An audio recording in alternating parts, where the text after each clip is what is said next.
Hey y'all, listen, happy Friday, happy Friday. I'm glad to see y'all in the building, hanging out with the Diva. It's nice to see y'all here. Thanks for chilling with me on this Friday night. I know it's late. It's late. The train pulling out late, but it's still pulling out the building. Listen, guys, the title is simple. It's Friday Night Trending Topics, and the title is called Disgraceful. Disgraceful. Shannon Sharpe, I don't know how he's going to recover from this. Shannon Sharpe is in his 50s. What is he, 56?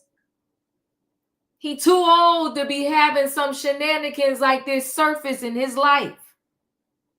Well, Shannon Sharpe ex Michele, she's relentless.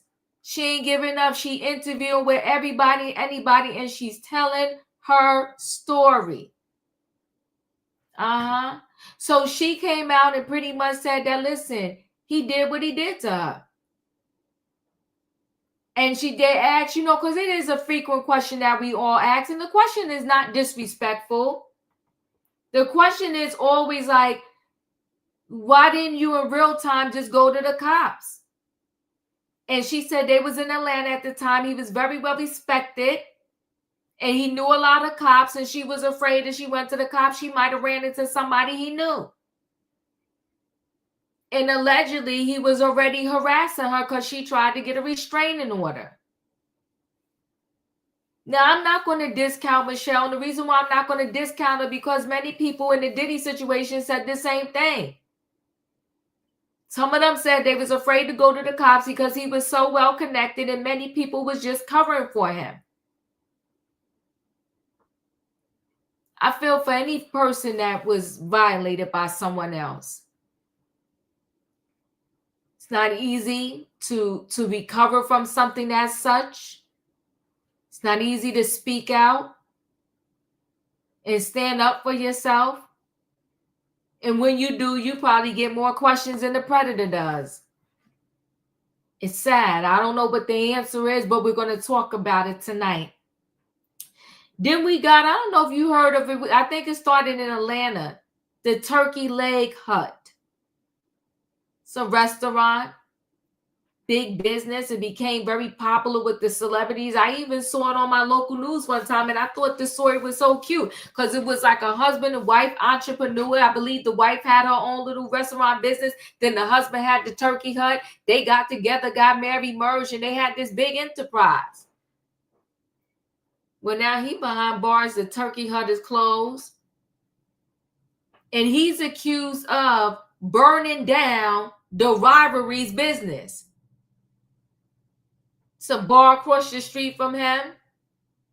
First they was partners. Then I don't know what happened. He got mad. So he hired some people allegedly to burn it down. I mean, he burnt it down. It was ashes by the time he was done.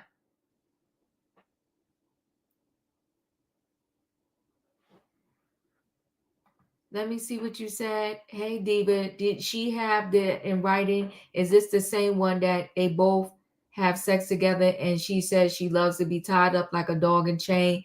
Michele, with Shannon Sharpe, I'll say this. Whether Michele is telling the truth or not, one thing I guess we could probably say for sure is Shannon Sharpe has a pattern.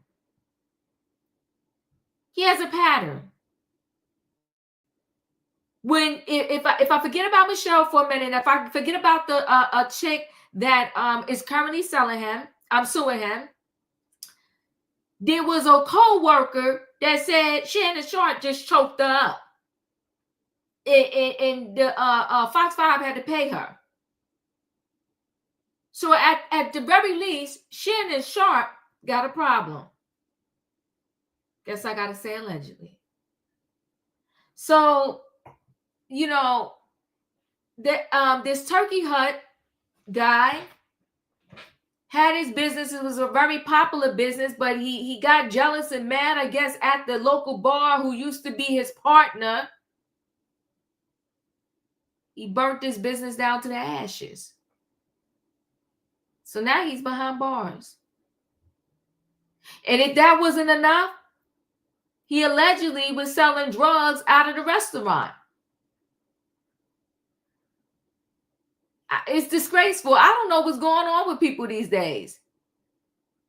I'm going to have to do another series of who raised you? Who raised you? Then the last story, if it's not too late and we get to it, Damon Dash hiding money. He about to go to jail. You know, these people get sued. Then the people that suing them win. And they owe them money. And they don't want to pay the money, so they start hiding money.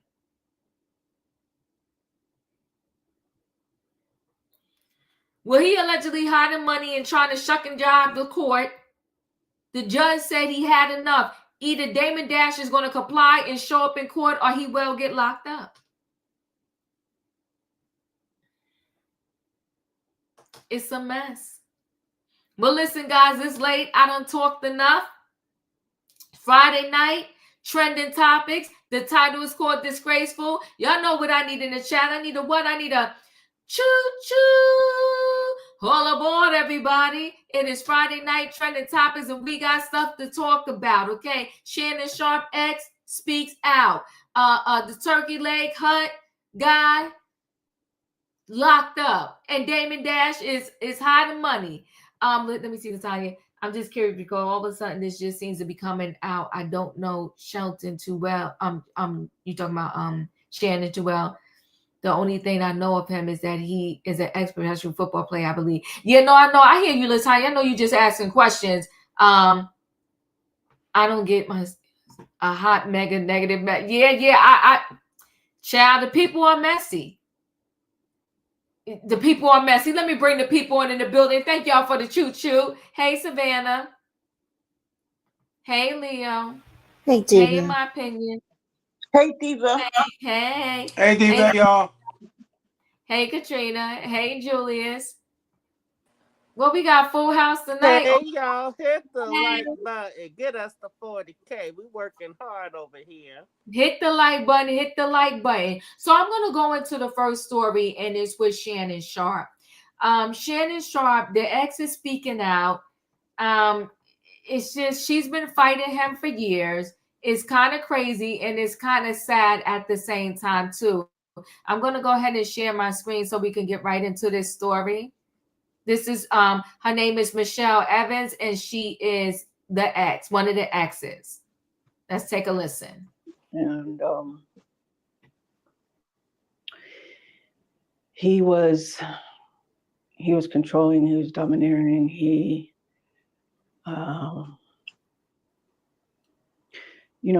was manhandling me beforehand.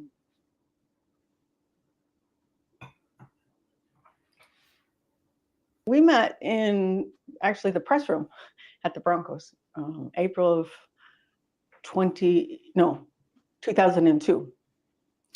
And, but we didn't start talking until we met up at a club at Blue 67 in Denver. I don't know if anyone is listening from Denver, but yeah, we were at a club at the same time. We didn't go together. We just happened to both be there. And so he started talking to me, and he started pursuing me pretty heavily from then on. I resisted for a while because, I was a reporter, and I didn't want to mix the two. But he's very charming.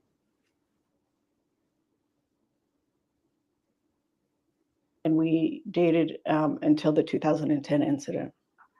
And then it came to abrupt end because I wanted, we were arguing and he was threatening me and stuff like that after, but I didn't see him again after he raped me. What led up to that fight, that 2010 fight that you guys, I know that the argument ensued first before he allegedly raped you? The argument was about the fact that he had removed one girl from his house and put another girl in his house and didn't tell me. And he had asked me to break up with my husband at the time. We were just dating. So I was dating Shannon and my husband at the same time. Shannon asked me to break up with my husband. And I don't recall for sure, but I think I did. And so, it's like, wait a minute, you you want me to be with just you, but you want to move somebody into your house and not even tell me. So that's what it stemmed from. He's not a faithful person, so I wasn't going to be faithful to a non-faithful person. It just doesn't work that way. Not for me anyway. Can you tell us just broadly, I know it's probably painful to relive this situation, but can you tell us generally what happened that day? It was fighting, and usually we fought on the phone and not in person. So it was the biggest argument that we ever got in. And he was controlling, he was domineering, he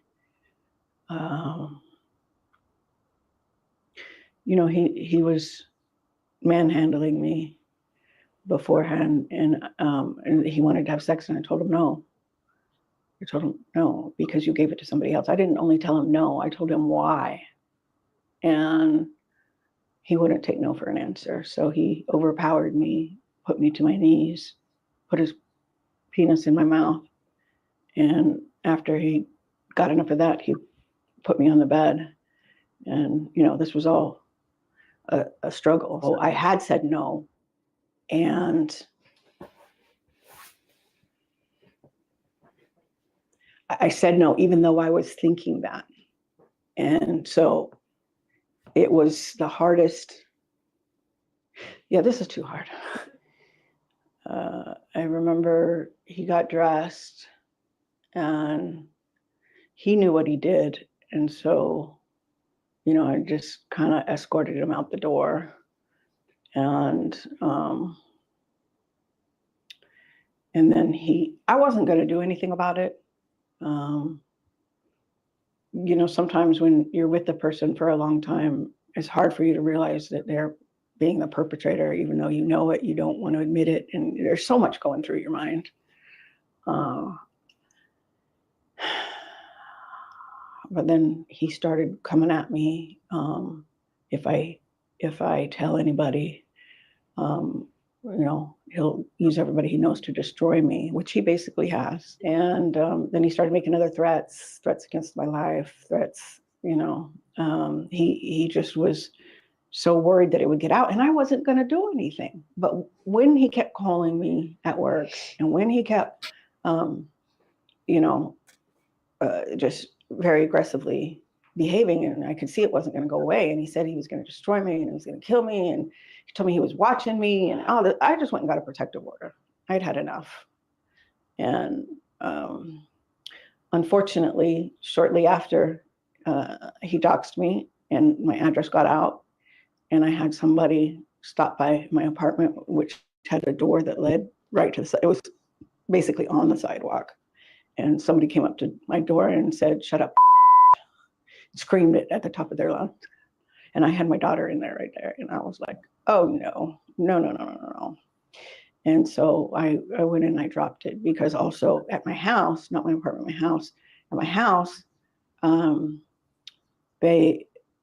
somebody came to my house and sat out front in the driveway while my daughter was there alone. Someone came to my house, someone came to my apartment, and after my daughter called me, that's when I went straight there. So after you rescinded the restraining order, was there any other weird stuff, or did it kind of just die down? It died down. I tried to move on with my life. We may have talked, I think, once or twice. But then he started going on television. He came to my job, Turner Broadcasting, went on TV at CNN, and it was my job to put the videos from up to YouTube for CNN. That was part of my job. So I'm putting up this video, and here I see Shannon at my job talking about domestic violence, and the co-host mentioned that, oh, you had one that was just totally dropped, made it look like the police dropped it, not that I had gone down and withdrawn it. It created a picture that wasn't accurate. And that was a very hostile work environment. I'm going to ask something that might be a little like sensitive and or might sound insensitive, I should say. But I'm going to go ahead and ask it because it's a question that I'm sure people are wondering. Why didn't you file a police report when he raped you? Because I was scared for my life. He said he would use it, everybody he knows, and he knows lots of police officers. So I didn't know that if I went down there, that would be one of the people that he knows. You know, Atlanta has a problem with corruption down there. And I was too scared to go to the police. Because when this happens, you're in a trauma mindset. You're not in a, every day you and I are talking here like, oh, okay, well, maybe I should do that. No, you're like fear for your life. You're traumatized. You're not thinking straight. You're having anxiety and panic attacks. And I was worried that he would, get a hold of this police officer, and who knows what would happen. And so it was just a decision, and it's a decision a lot of rape victims make, to not go to the police. They always say the woman is crazy.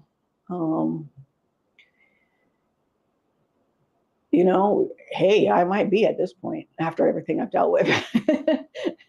But back then, no. Definitely not crazy. And to see him paint me the way that he did, first off, I'm not somebody crawling out of the woodwork to talk about my connection with him like he insinuated in his statement. I've been out. I've been suing him. What's your message to his latest accuser, who's been doxing? What would you say to her if you can send a message to her? I pray for you. I have been there. I've been dealing with this for 15 years, so I know what you're going through.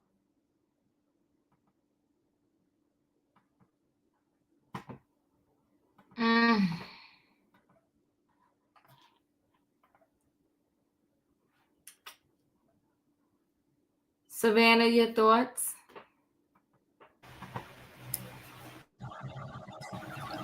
Diva, I'm trying really, really hard to have some sympathy for this woman. She didn't connect to me as a victim. And while I do agree that Shannon has some sexual addictions and issues, I don't know. I think this woman has another agenda. I didn't believe. I mean, I did the incident take place in her marital home? Where was her husband? Wasn't so she was. She did say she's mixing words, right? Because it was her husband afterwards. It wasn't her husband at the time. She was dating both of them. And then the man became her husband. She's very nervous. But she wasn't married at the time. So she was not married at the time that this all took place. No. But she was dealing with, she was also committing adultery, or not being faithful, monogamous, as Shannon wasn't either. Right. She couldn't demand something from him that she wasn't doing herself. And I mean, he was a NFL player at the top of his game. He wasn't going to be with just one woman. I just don't have any sympathy for this woman. Is this the My Michele video, girl? That was released a year or so ago. Is this the same Michele? Because that video that was allegedly leaked, or somebody tapped into his phone, or which we all know he did that to calm the rumors of him being homosexual. I just don't believe this woman's story. I'm not connecting with her. Did they have some violent encounters? Yeah, I could see that, but she continued to go and seek this man and be around this man. And she had a daughter too. So I don't know. I remember the R. Kelly victims, they were shaken, they were traumatized. And what she was talking about, that was a very traumatic experience. Unless she had one hell of a therapist. I don't know that I just keep thinking about that Cat Williams video that's going around saying where they scare him. I could see that. She used all the buzzwords. Um, not no shakiness in her voice. She wasn't. It was like she was talking like she got the wrong package from Amazon. I didn't feel any connection to this woman. I'm sorry. Mm. All right. Ooh. Leo, your thoughts? This Michelle Evans, he met her in 2002. I saw in some other articles earlier today. There's pictures of them together, and he's younger, and I can't tell where they're at, but it's a side profile of the both of them, and he's looking directly at her breasts. And then her being a reporter, it's a lot of footage of her during that time, and she was very attractive. Mm-hmm. She was very, very attractive. She was definitely his type. And so life has been hard, and I don't know, what traumas she sustained in that time. But she said this story before. She's been out there before, right? She's been talking. She just didn't start talking when this particular thing came out. Mm-hmm. She's been talking. So, and her story really hasn't changed. So, I mean, yeah, she do look rolled through, and I'm quite sure she probably, but she seemed nervous to me. So, I don't know. I feel as though I believe her because he has a pattern of being a violent abuser. Mm-hmm. So, if we do not want to believe this woman, we do know that there's been other claims aside from this one about his Mm-hmm. abusive behavior towards women. So, I mean, I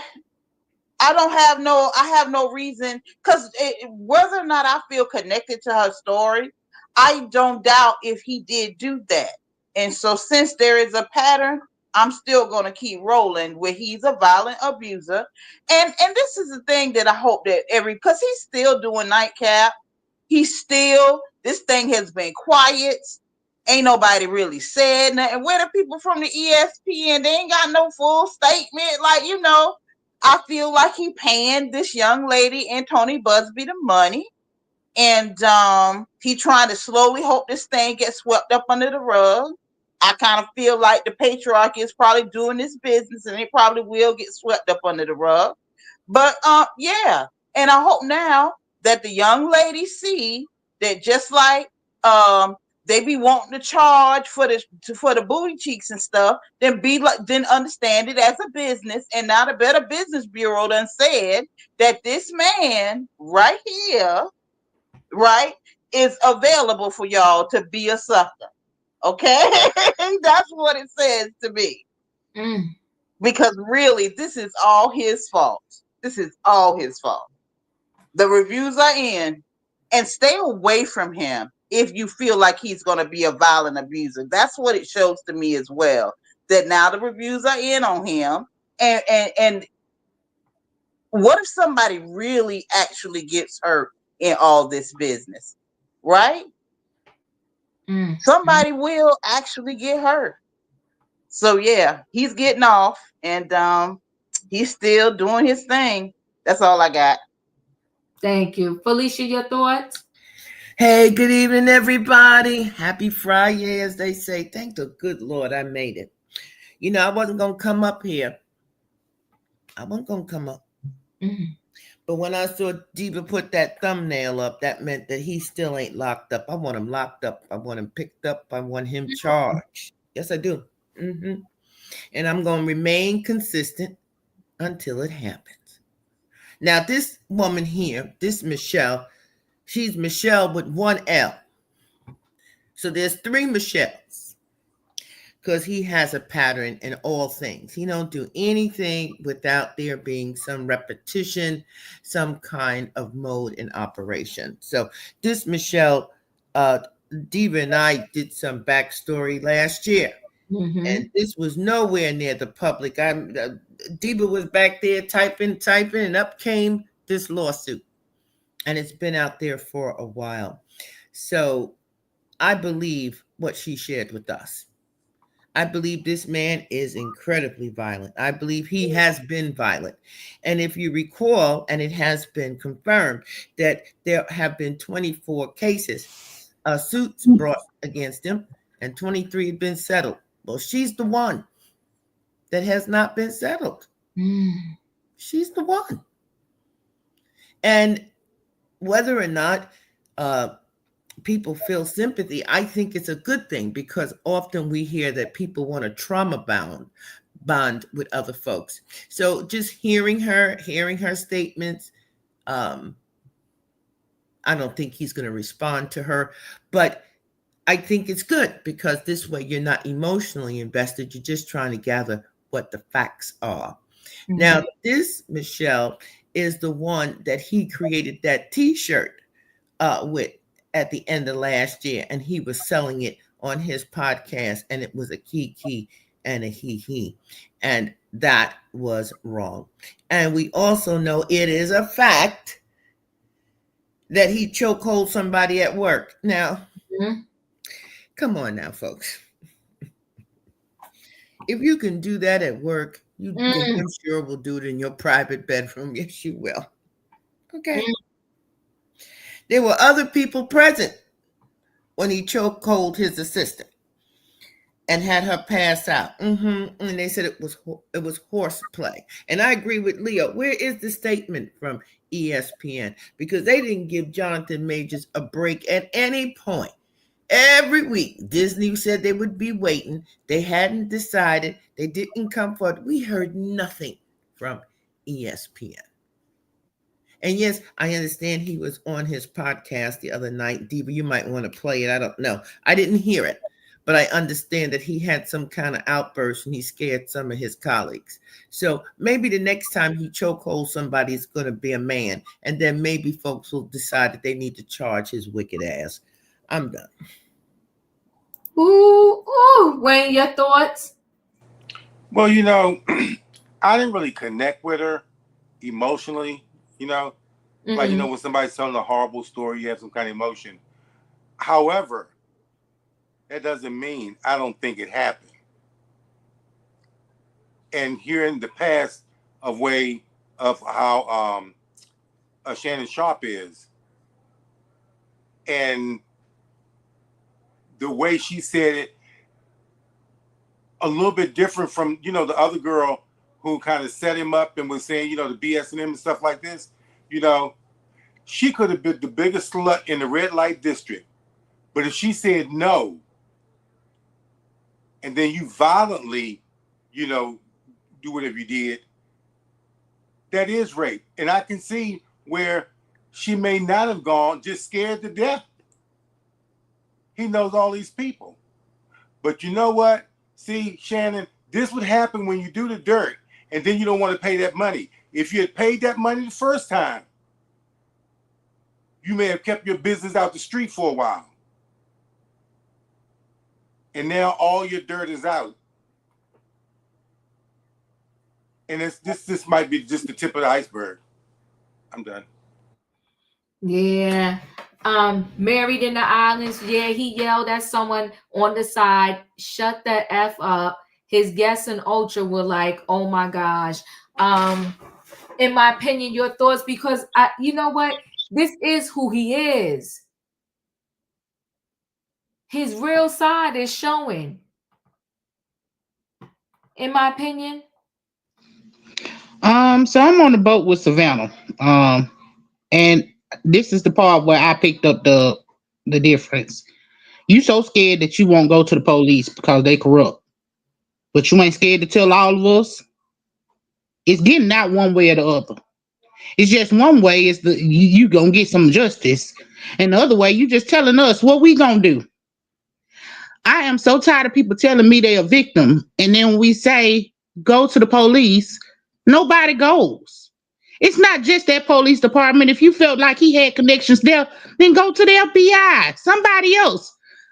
I can't sit around and say I'm a victim, but I'm going to sit here and keep taking it. We can't do nothing for you.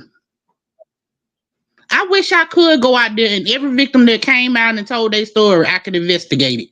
I don't have that power. None of us do. But we have a legal system for a reason. I just wish everybody that has felt like they've been, whatever, go to your local law enforcement. If you don't trust them, go higher. Keep going. Because nobody deserves to be violated in no kind of way. But I didn't pick up on her. I didn't feel emotionally told to her story. I felt like there was holes in it. She could be scared. I don't know. But she ain't filed no police report. And I'm getting tired of everybody ever keep filing these civil suits for money. When are you going to actually seek some justice?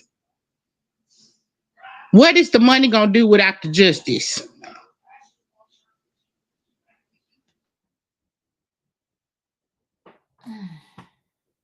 Katrina? My thing is, if everybody else got their money, and she said that she's been doing it for 15 years and she hasn't received anything, why hasn't she received anything from him? If everybody else been paid off, why she haven't got nothing from him?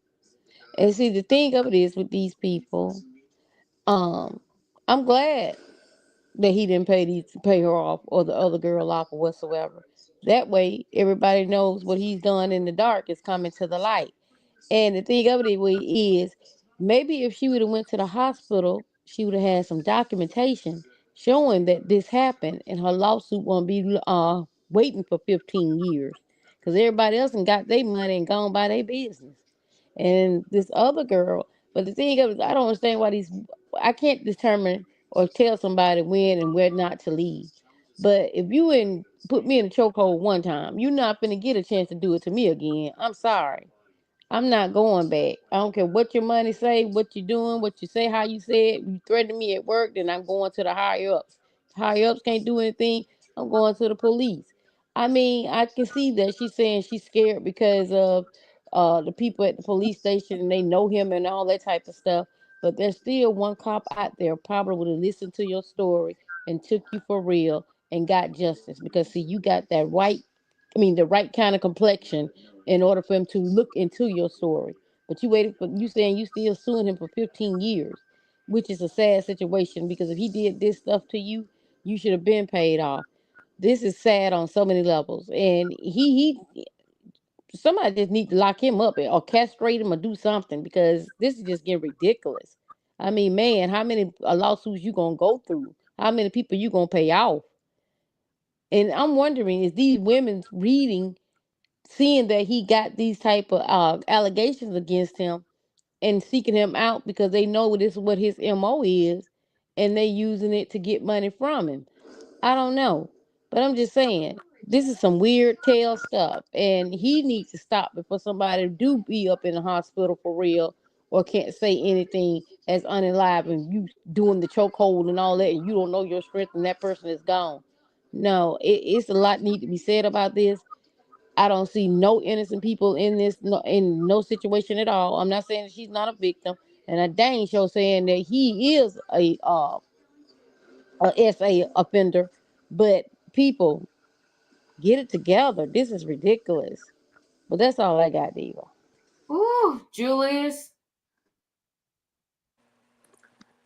We heard the tape. We heard the tape from the young lady.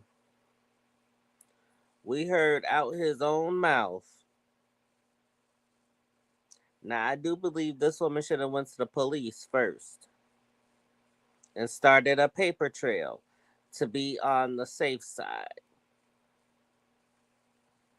I understand about not wanting to speak up because he was a part of the powers that be. But you still should have went to the police first. Now, he needs to be clinked up and he needs to have who they call behind the pen waiting on him. Peaches and Ray Ray, yeah, he need to go up in there with Peaches and Ray Ray and be turned out. He'll be fine. Chanel? Wow. I'm glad I came on this panel tonight because I didn't know all of the things that I didn't know about this case, and I didn't know about some of the other ones you were talking about in your intro. And when I first heard about this, I was just kind of like, first of all, let me just say, I'm always that person that believes victims. It ain't changing over here. Because I've worked with so many throughout my whole career, so it just is what it is.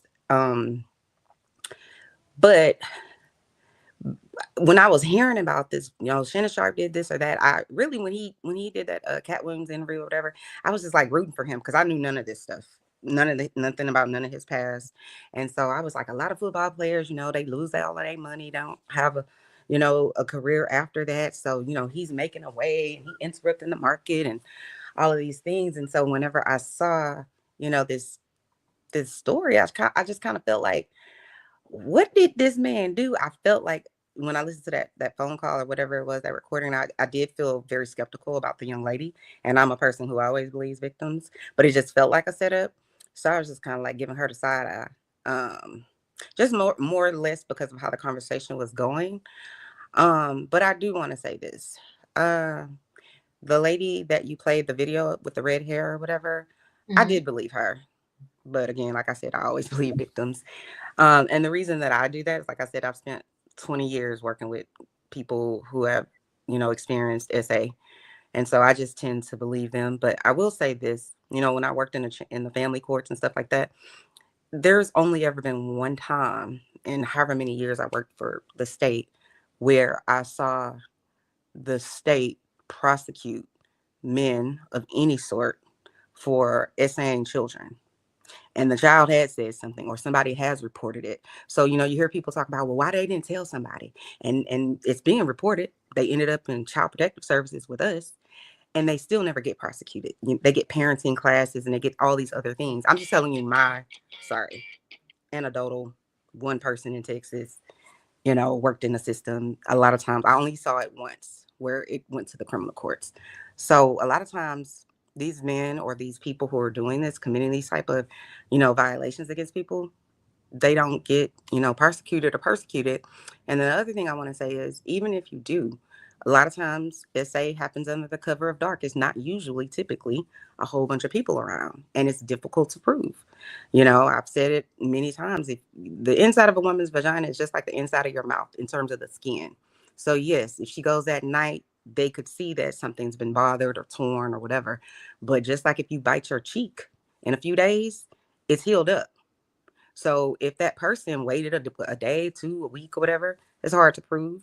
And then like a lot of people have said, you could go there, but that doesn't necessarily mean you're going to be believed. And so then you have the statutes of limitation. So even if you're bold enough to be one of those people who say, I'm going to go and I'm going to tell the police what happened to me, there's no guarantee that the police are going to believe you. And it certainly ain't no guarantee that you're going to be able to prove it. It's very, very difficult because in a lot of cases, all the man has to say is, well, it was consensual. We did it rough. We did this, that, and the third. And how do you prove that it wasn't consensual? You know what I'm saying? So unless you have some sort of like, get them on the phone or some recording or get them saying this is what they did, maybe in a text message or like the young lady with the phone call and all that, it's going to be difficult. And for some people, they don't want to keep having to retell their story 14 times and then having to go to court and face this person and, all that kind of thing. And I think we shouldn't, well, I can't tell people what they shouldn't do, but I'll just say this. A lot of people recant because of a lot of reasons. Maybe it's somebody they know. Maybe, like she said, it's somebody that's famous or that's wealthy, and a lot of people won't believe them. It could be somebody. How many of us know somebody in their family that has violated someone else in their family, and their own family didn't believe them? But we're supposed to believe that the police are going to just be like, oh yeah, you did it, let's get behind it. I'm not saying that they shouldn't do that. I'm saying it's easier said than done. And we just have to understand that sometimes justice doesn't come along in the systems that we're supposed to use to garner that justice. And if that's the case, for the people who feel like, well, why are they trying to get money? Why are they trying to get money? Because they maybe possibly, I'm not saying in every case, they didn't feel as though they could get it any other way. The justice system we're telling them to go and get the justice from didn't work out for them. They didn't have enough evidence. They didn't have enough whatever it is to prosecute. So, okay, well, I can't do it that way. So what other way can I seek justice? And I'm not mad at that person if they feel like that's what the course that they want to take. I know so many people that never say anything.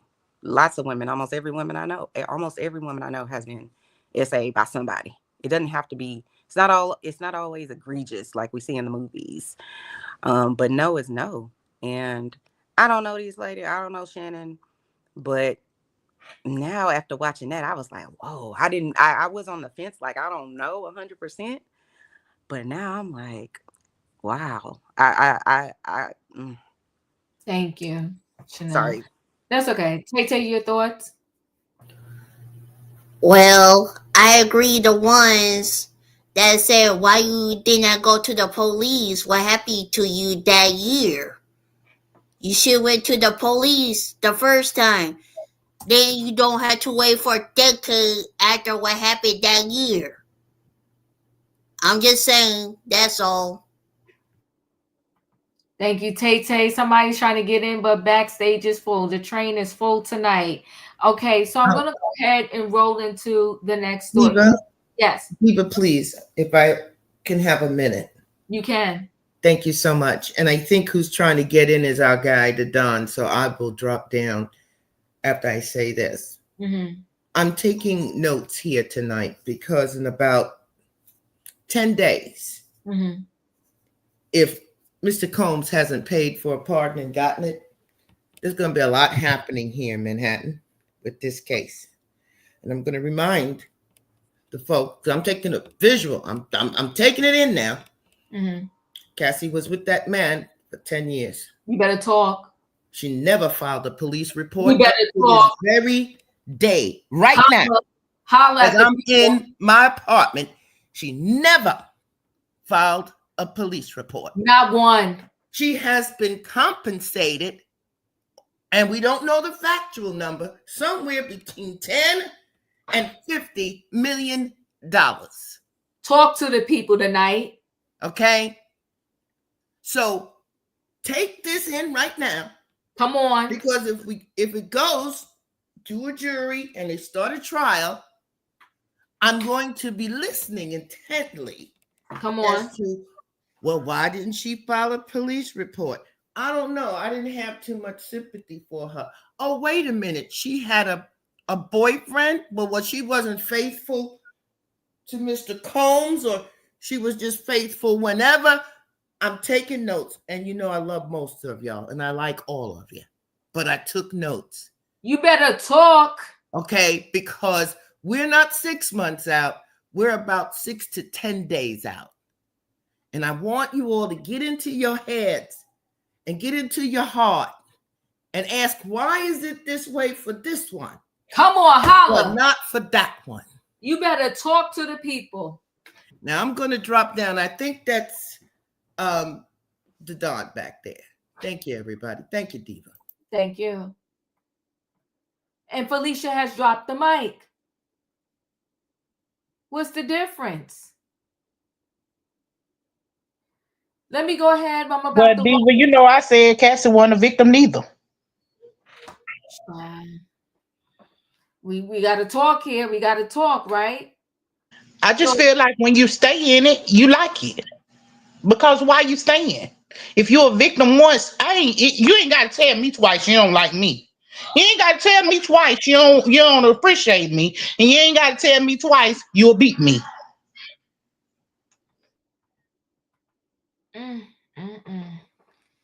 Let me go ahead and roll into the next story.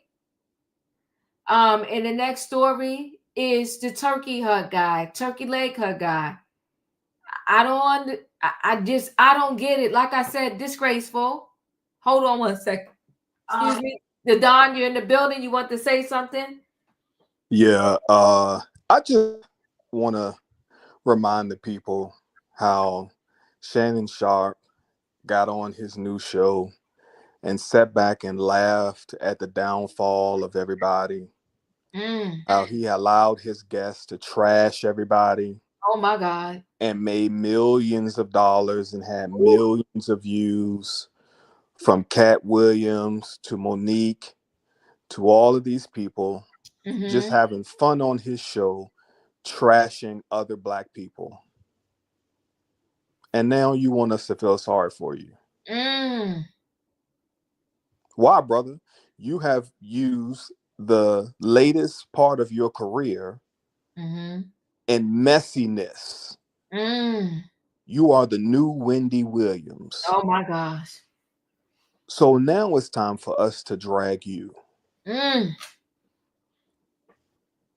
You've waddled in the mud with your guests. That's all your show is good for, is waddling in the mud. So now we're going to waddle with you. I always say believe but verify. However, in this moment, there have been too many accounts to come out, especially when I heard that recording. When I heard that recording, I was like, Brother Shannon, come on now. And then when your stylist posted the video, the photo, and said, I protected you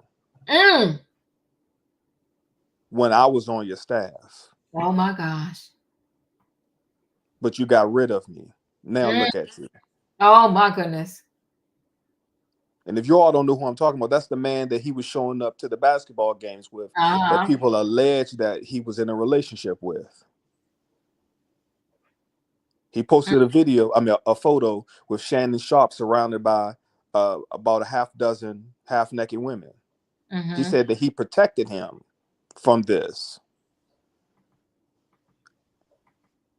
It's your turn, Shannon. Oh my God. You enjoyed it when it was everybody else. Woo! You made money. You made millions. You're one of the highest ranking podcasts, one of the highest ranking YouTubers. Now it's your turn. You tried to step back from ESPN because you knew what was about to happen. Stephen A. Smith couldn't even defend you. And this man likes Trump. So it's just your turn. So I'm going to step back. And quick announcement. My daughter got a full ride to Norfolk State University. Congratulations. Congratulations. Thank you. Oh my God. Congrats. Tell her the Diva Tribe said congratulations. Yes, I will. God, that's beautiful. Congrats. Did you get married yet? Yes. Well, congratulations again. Thank you. Right. That's what I was going to say. Congratulations. Yeah. I'm happy for your wife. I'm happy for your daughter. Thanks for stopping by, Dawn. We appreciate your words and your opinion on this. This is crazy, but I didn't think about it from the perspective of which you came. Yeah, he was celebrating on his channel. It was a kiki and a ha-ha. And Shannon Sharpe did say that 2025 would be something. And who would have known that it was going to pertain to Shannon Sharpe? He made a prediction about 2025. And here it is that, Shannon Sharpe is living in that prediction. So I'm going to go ahead and roll into the next story with this guy from the Turkey Leg Hut. Let me present the screen. Let me make sure I have this here.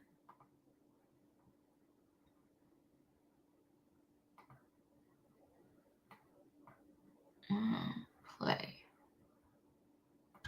New at 3, bombshell claims in the federal arson case against the former Turkey Leg Hut co-owner. Good afternoon. Thank you for joining us. I'm Andy Sirota. And I'm Lisa Hernandez. Right now, a judge is deciding whether to keep Lynn Price in custody after prosecutors shared concerns that he threatened a witness or potential jurors. KPRC 2's Bryce Newberry live in the newsroom after hours in the courtroom this morning. Bryce. Yeah, Lisa and Andy, for the former Turkey Leg Hut owner, federal prosecutors say the turkeys have come home to roost. They say for years, Lynn Price has tried to keep his hands clean of crimes, paying off others to do the dirty work, and they want to keep him in custody. During a more than 2-hour hearing, an FBI agent testified that Price paid $1,400 to have his ex-business partner's bar, 5015, blown up nearly 5 years ago. This is surveillance video from that early morning in June of 2020 when masked men poured gasoline all over the patio before that fire that then caused an explosion and destroyed the building. An indictment unsealed last week alleges that Lynn Price orchestrated this plan. The owner of that bar allegedly told FBI agents he initially planned to bring Lynn Price into that business, but then decided not to. The owner allegedly turned down a box of cash Lynn Price brought him to be part of the ownership team. And then when Bar 5015 started selling crawfish, apparently using the Turkey Leg Hut supplier, the owner said Lynn Price called screaming and hollering and threatened to blow the place up.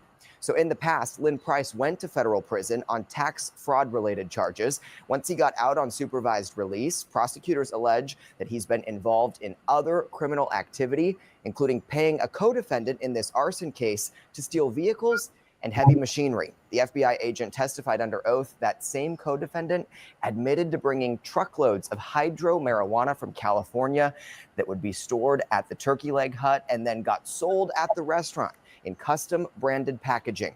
Prosecutors allege Lynn Price got the proceeds and gave some of the money to that co-defendant. And while he's not charged connected to those allegations specifically, Price's attorney argues he is not a danger to the community. He's actually helped the community after natural disasters.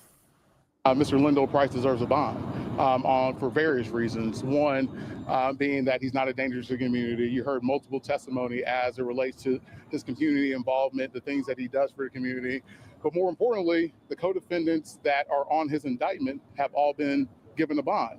So we're asking for equity and asking for a bond similar to the other people on his indictment. The federal judge ended this hearing by saying there's a lot to think about and she's going to chew on it. We don't yet know when she'll make a decision about keeping Lynn Price in custody. And Bryce, we understand Lynn Price is accused of another arson in this current indictment. What did you find out about that? Yeah, Andy, in April of 2020, prosecutors say he paid a co-defendant to steal a 1975 Chevy Nova because Lynn Price wanted the engine out of it. But once they took that truck to the mechanic, they found out it had been stolen from a police officer who owned it. It was then found burned near railroad tracks and a retention pond. Now, around both of these alleged arsons, prosecutors say call records show the two men were in touch. And Bryce, we know you sat in court throughout the morning. What was Price's demeanor like in court today, and what do we know about what happens next? Lisa, Lynn Price was still handcuffed and shackled. He was wearing an olive green jumpsuit. He had many people there to support him and seemed hopeful at the beginning of this hearing. He was nodding at them as they came in, but then as the hearing went on, he seemed to keep his head down. And then at times when some of these new allegations came out and were discussed, he would appear to react and shake his head. He was then taken back into custody while we await this judge's decision.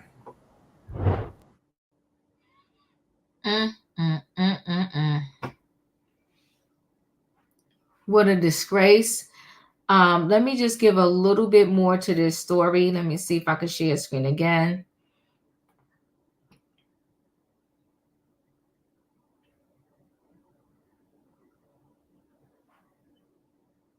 Hold on one second.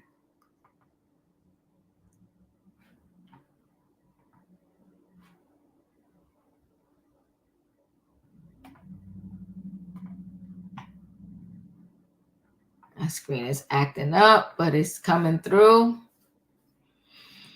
What exactly went down at Houston's Turkey Leg Hut? Vibe takes a look at the rise and fall of the trendy Southern Eatery, a restaurant with a favorable menu, celebrity endorsements, and a heartwarming origin story. Has all the ingredients for success. However, the Turkey Leg Hut became entangled with alleged abuse, criminal accusations, and financial mishaps in its rise to the top. The now defunct eatery recently made headlines as the former owner, Lynn Price, was arrested and charged with intentionally setting fire to a bar across the street from the Turkey Leg Hut, as detailed by the Department of Justice. Price and others allegedly conspired to set fire to Bar 5015, as the owner was a former co-owner of the Turkey Leg Hut and Price business partner. Price allegedly paid co-defendants Armani Williams and John Lee Price for the gasoline-filled frames that erupted at the competing business, which resulted in an explosion and $750,000 in damages. Before it's in, as Turkey Legs Hut has remained closed since November 2024, the restaurant was often a trending topic across social media, whether for its eye-catching food, a famous figure infatuation, or controversial policies. That's the owner in the middle there. Turkey Leg Hut was established in 2015 by then husband and wife duo Lynn Price and Nakia Holmes. According to the Chrome website, the restaurant started off as a parking lot pop-up across the street from Houston's livestock show and rodeo, where it operated for 2 years. Due to its success, the family was able to open a brick-and-mortar location in Houston's historic Third Ward. Turkey Leg Hut was also able to dispatch food trucks around the city and other destinations such as Atlanta, organize pop-up events, and open the Daiquiri Hut Bar. Celebrities such as James Harden, Kevin Hart, 50 Cent, Megan Thee Stallion began eating and posting their favorite items from the menu. In 2018, Snoop Dogg dedicated an entire Instagram post to his meal at the restaurant.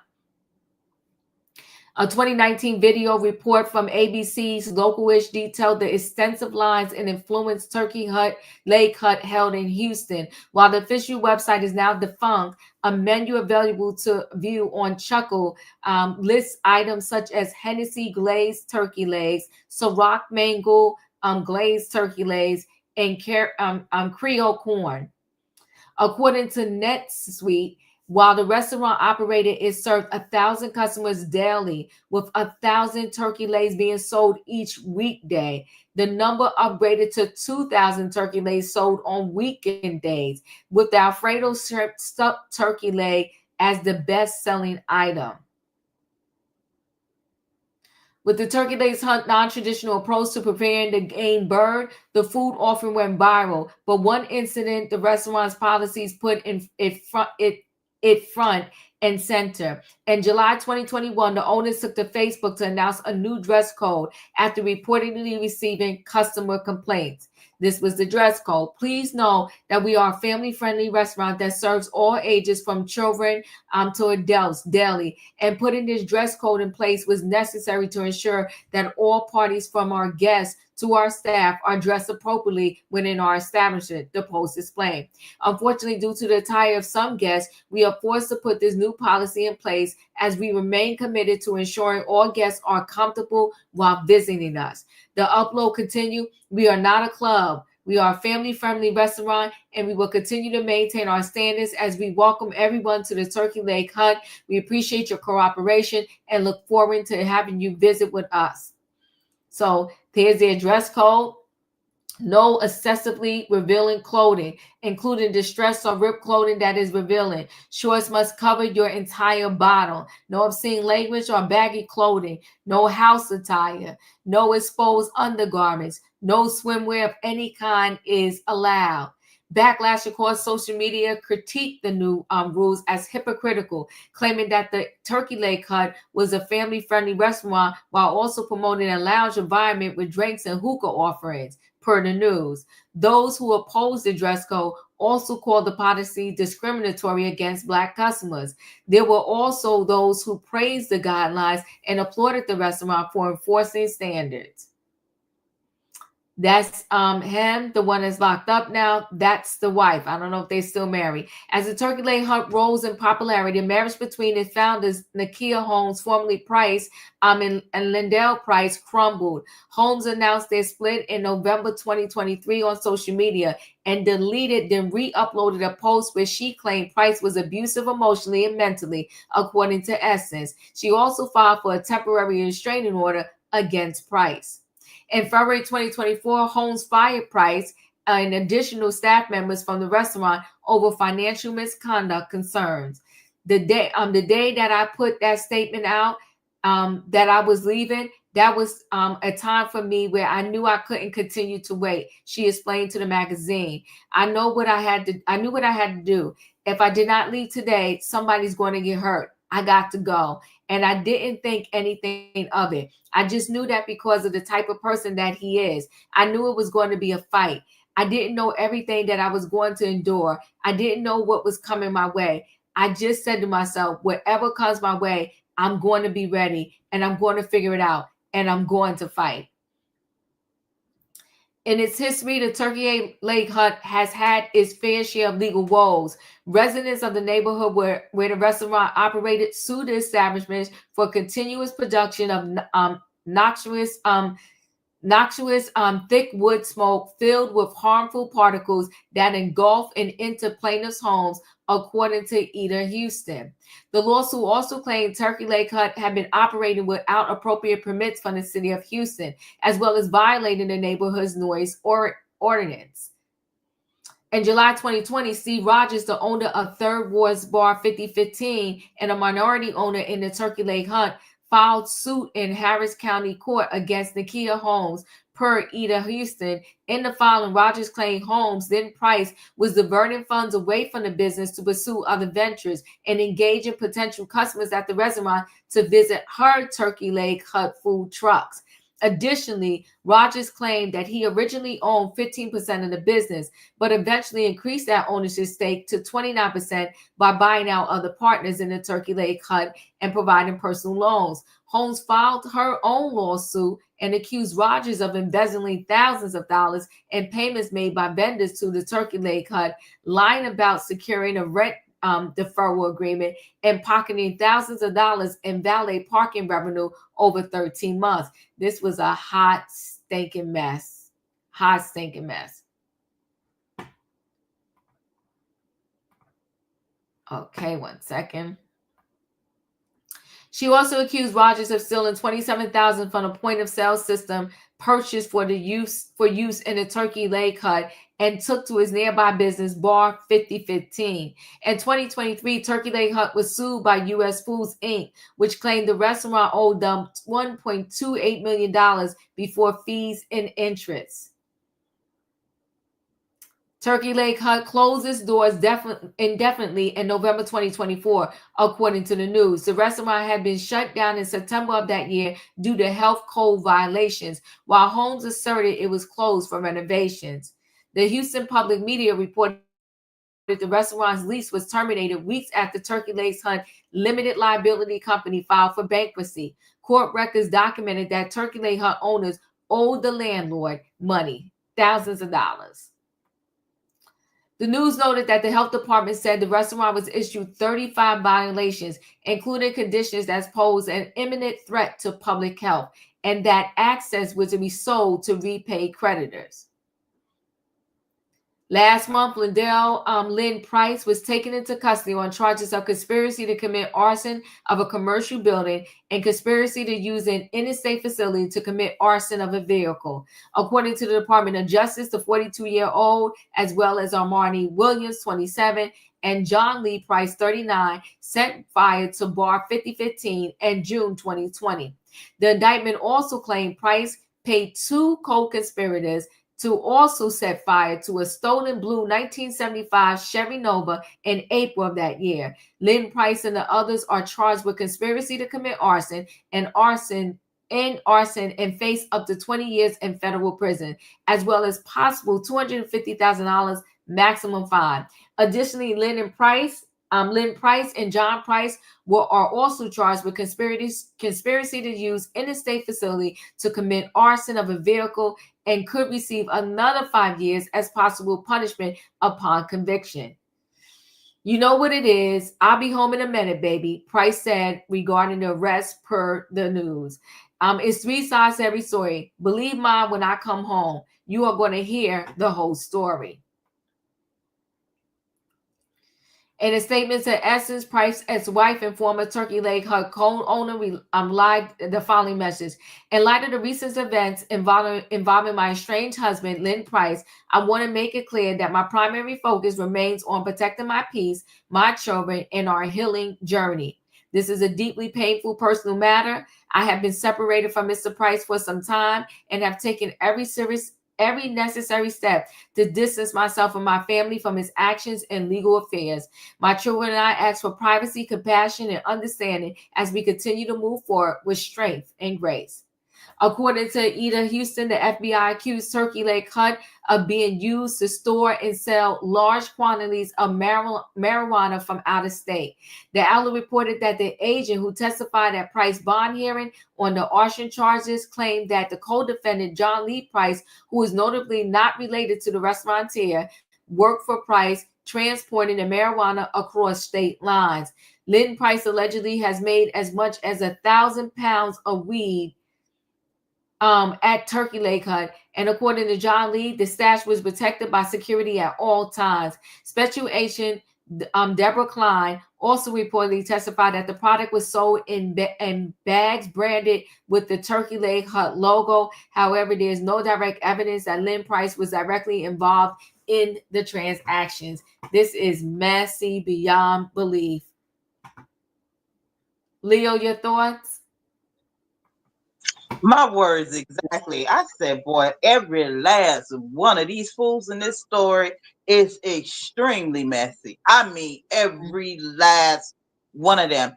They all are reenacting some type of TV show or something. I mean, what is this? This thing is crazy. This thing is really it is a whole stinking hot mess. I don't know how you know what, the only thing I grasp from this story, even though I think she messy too, is the wife. The wife knew exactly when to jump ship from this whole flaming dumpster fire, didn't she? Mm-hmm. Didn't she? She knew when. Yes, because I'm quite sure she was in on it. I'm quite sure she was, because she was messy too. All this back and forth suing the co-owners, burning down the restaurant, burning up the cars. I mean, I think they must think they're the Sopranos or something. I mean, what is this?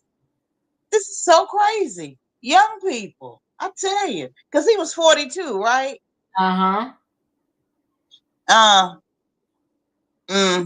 Well, he going to jail. Yeah, he's done. He's done. Thank you, Leo. Wayne, your thoughts? Well, the best thing they could have done was shut down the turkey shack. This story has so many. I'm trying to keep up with all these people that's going on. When you on mute? Now, can you hear me? Yeah, I can hear you. I can hear you. Okay. Everybody has something going on. Everybody innocent, but everybody guilty. And don't nobody know what's going on. The right hand don't know what the left hand doing. This man should. The guy said, the lawyer said he should get bond or get out, be out on bond because he's not a flight risk. Why wouldn't he be? I mean, this man will have a building burned down. The other Miss Price, she getting weed and turkey legs. It was all good to somebody probably open their mouth, but the place should be shut down, and he needs to serve his appropriate time in jail, wherever he needs to be. That's it. Thank you. Chanel, your thoughts?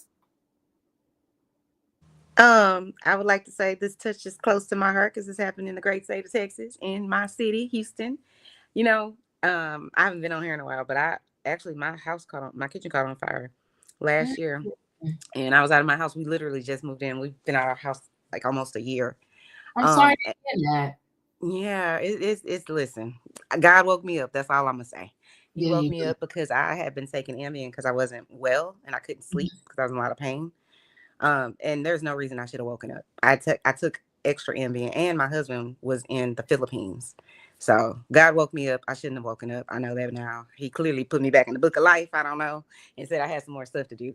But the reason that I bring that up is because we were in an Airbnb for a long time. And then when we were moving our stuff back in about a month or so ago, I was staying downtown in a fancy hotel where this turkey leg hut is near. Because was near, I'm gonna say it like that. It's in like our museum district, so it's kind of like more wealthier, people that live over there. I was staying there just because the furniture still had a smell, so that's why I didn't come home. But I went by there because I was like, oh, I know I'm near the turkey leg hut. I'm gonna go get me a turkey leg, but I didn't know that all of this other stuff had transpired.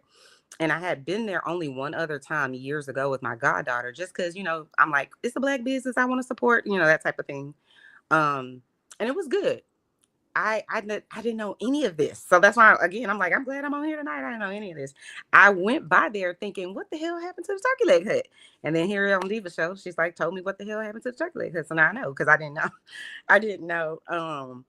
I think it's sad because, a few years ago when like in your report or what the news was saying about the people complaining about the smoke and the wood and all that, I just felt it was a race thing. I'm like, they don't want to see the Black people come up, because these people are a young Black couple and they, doing it big and, succeeding. And that's hard to do in a place like where they were. Like I'm saying, in the museum district and all of that, it's hard to survive over there. So I just thought they were being like, just racist or something like that. But now knowing that, I mean, I don't know if all of this is true because it's, all alleged, I guess, whatever. But now I can believe maybe some of the stuff that the people were complaining about, because I don't live close to that. I live probably about 45 minutes or so from where that was. But it's sad to see.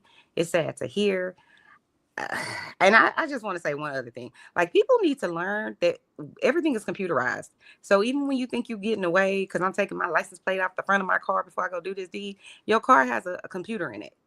And all they have to do is go and track what the computer say you went. You know what I'm saying? It's like, stop with the stupid stuff. You think, oh, I'm going to turn off my phone. You think the cop's not going to realize that you just only turned off your phone suddenly on this one time of the night? Like, it's just, maybe I need to stop watching First 48. I don't know.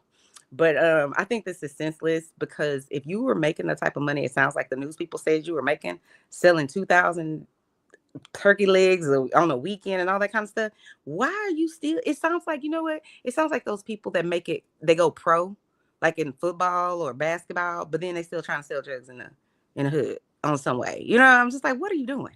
You have a decent, honest way to make a living and you making a killing and you still doing the most. Like, it's crazy to me. But that's it. That's all. Thank you. Julius, your thoughts? I guess it's Hot Mess Friday tonight. This man is a hot mess.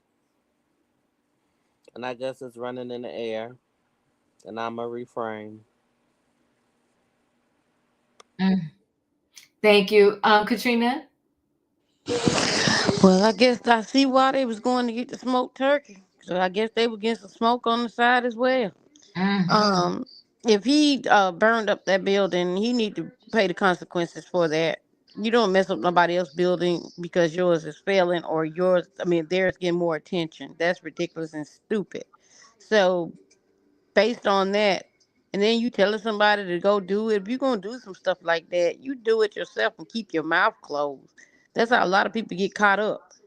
I be watching Snap, and these women, they being got away with the M, but then they run their mouth and tell somebody, and then they get arrested. But I'm just saying, you still had no business out there burning up nobody else's building. People work hard for their stuff, and you saw that, and you got jealous. So whatever they give him, that's what he deserved to get. That's all I got, Diva. Thank you, Tay. Well, hopefully somebody sue him for burning that restaurant right there. Dude, you caught in the camera. You are the worst criminal. Your face is showing on the camera, dude. Do it the right way.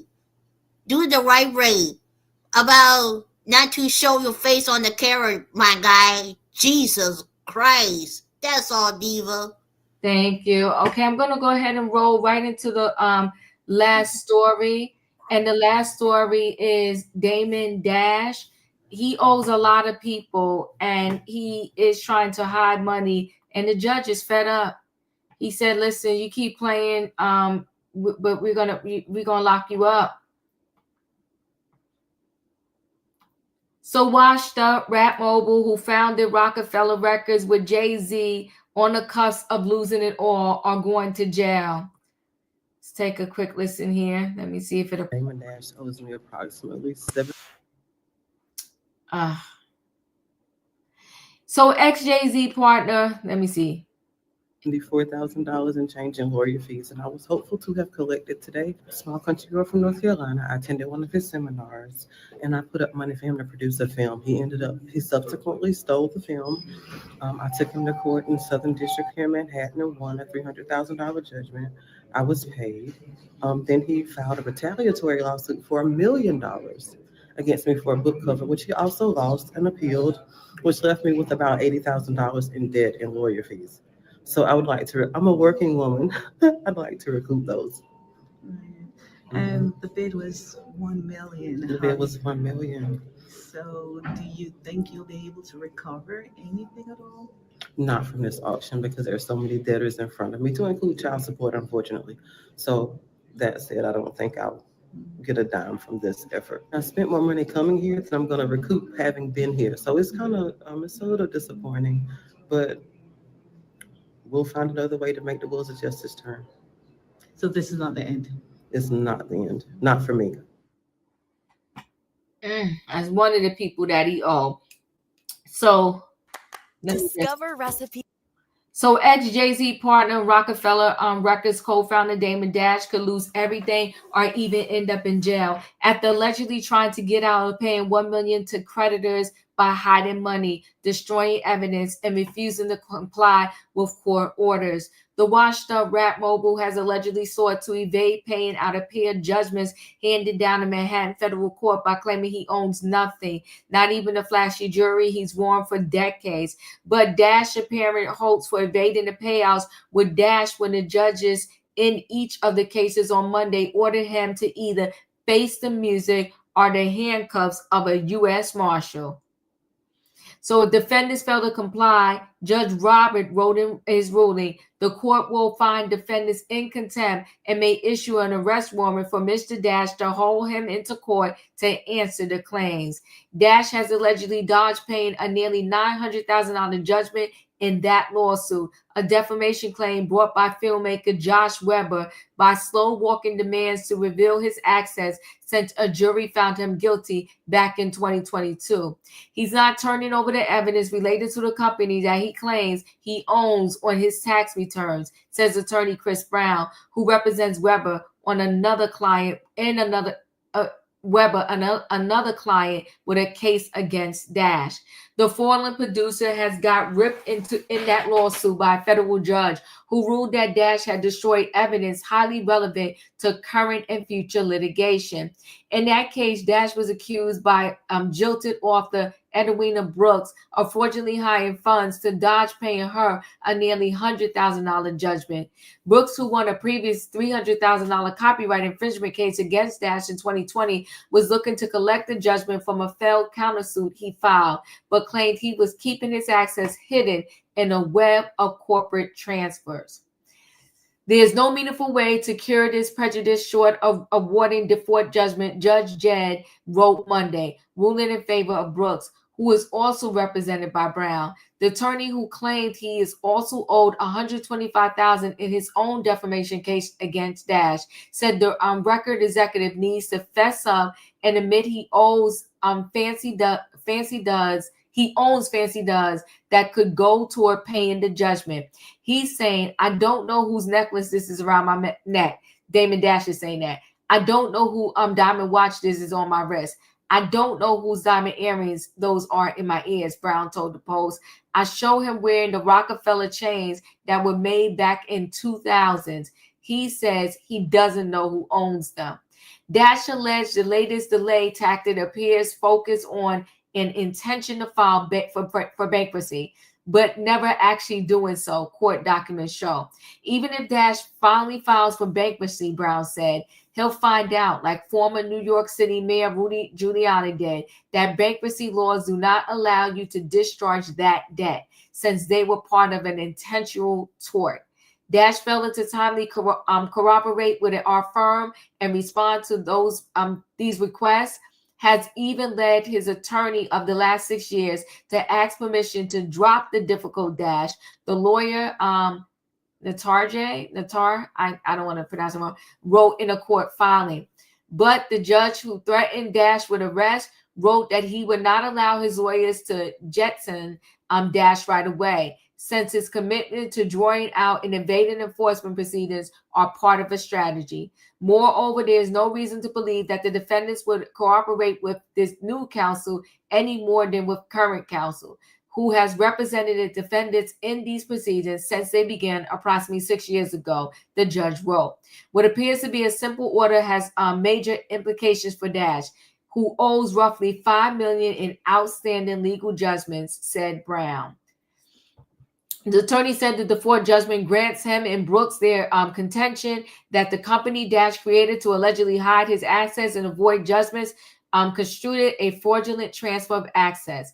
Everybody was saying we don't have any money, Brown said. Now I can collect all of my other judgments. Brown also represents Weber in a California defamation case where a judge awarded him $4 million last month. Representatives for Dash did not reply to a request for comment. Dash and the famed Brooklyn rapper Jay-Z co-founded Rockefeller Records, which made hits such as Hard Knock Life and 99 Problems in 1994, but have since had a falling out over finances. Last fall, New York State brought up Dash share in Rockefeller Records at an auction for $1 million in an effort to collect the $8.7 he owes the state in back taxes. He's in the hole. I don't see how he gets out of this. Leo, your thoughts? I don't see how he gets out of this either. And when I first read the headline on this thing says washed up rap mogul. Boy, the New York Post is nasty. Ouch. I mean, really. So disrespectful.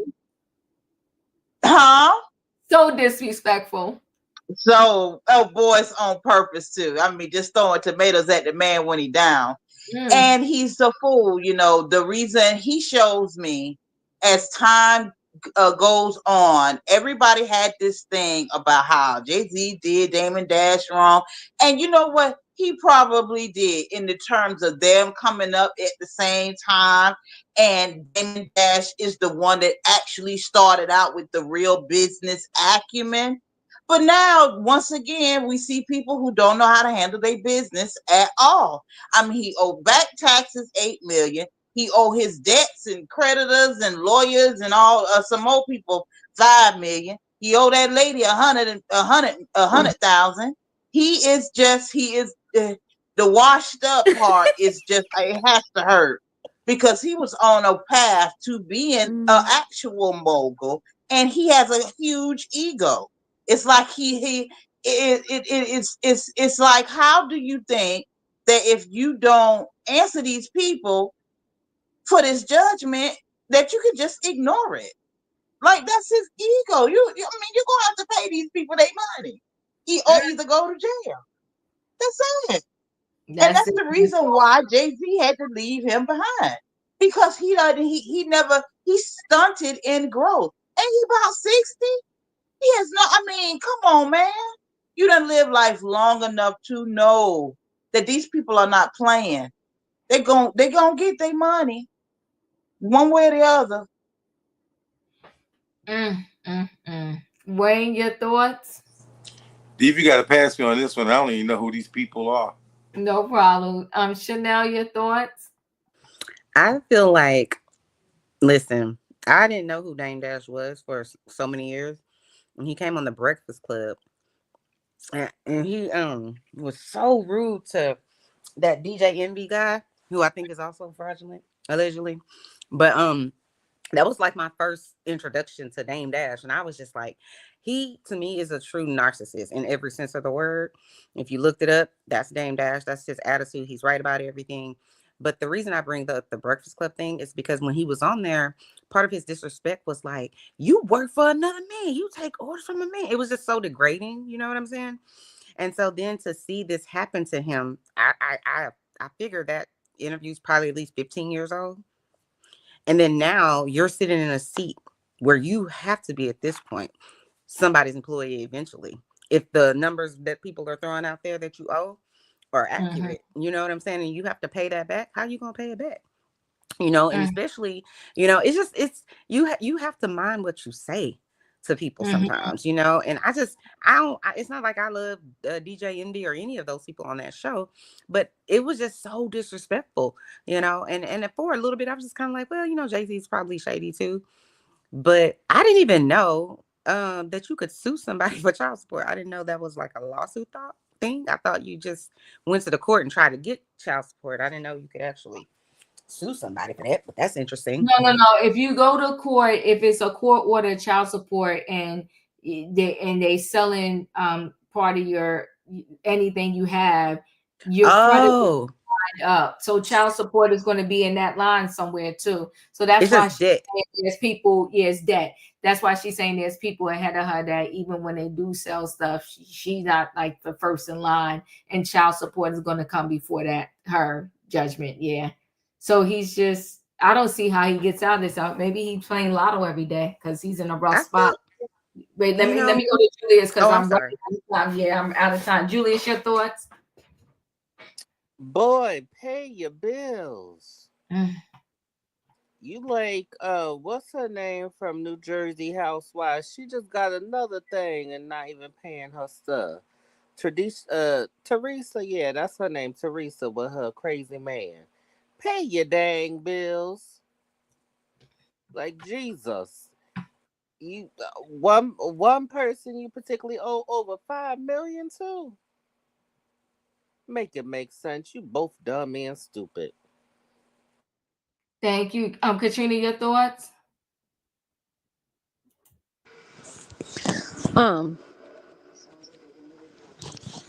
These people are crazy. I just don't get it. These people are nuts. If it doesn't work out for you the way you want it to work out for you, just try something else. And you know, these lawsuits and all this type of stuff, it's becoming ridiculous. But we'll see how it goes, Diva.